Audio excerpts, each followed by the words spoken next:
আর তোমাকে বলেছি, তোমার মনে আছে দুনিয়াতে দুইটা পাপ আছে মানুষ না করেই পাপী। মনে আছে কিনা তোমার? দুনিয়াতে দুইটা পাপ আছে মানুষ না করেই পাপী। তার একটা পাপ হলো, কেউ যদি কাউকে বলে আসো জুয়া খেলি, খেলেইনি, খালি বলেছে আসো খেলি, তাহলে 10 জন ফকিরকে খাওয়াতে হবে। খেলেইনি, খালি বলেছে আসো জুয়া খেলি, তাতে কয়জন ফকিরকে খাওয়াতে হবে?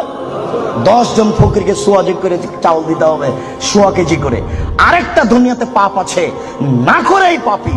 আল্লাহ রাসূল বলছেন, কোন মহিলা যদি সাজগোজ করে, সাজসজ্জা গ্রহণ করে, ঠোঁটে লিপস্টিক দেয়, পাউডার মাখে, ফামারাত বিমাজলিসিন, তারপরে পুরুষের পাশ দিয়ে হেঁটে যায়, তারপরে পুরুষের পাশ দিয়ে হেঁটে যায়, কেদা জানিয়ে ও ব্যভিচারিণী, ও ব্যভিচারিণী, ও ব্যভিচারিণী, ও জেনা করেইনি। আমি অনুবাদক, আমার কিছু করার নেই, আমি নতুন ভাবে কিছু বলতে পারি না। 1450 বছর পূর্বে মুহাম্মদ সাল্লাল্লাহু আলাইহি ওয়াসাল্লাম এভাবে বলেছেন।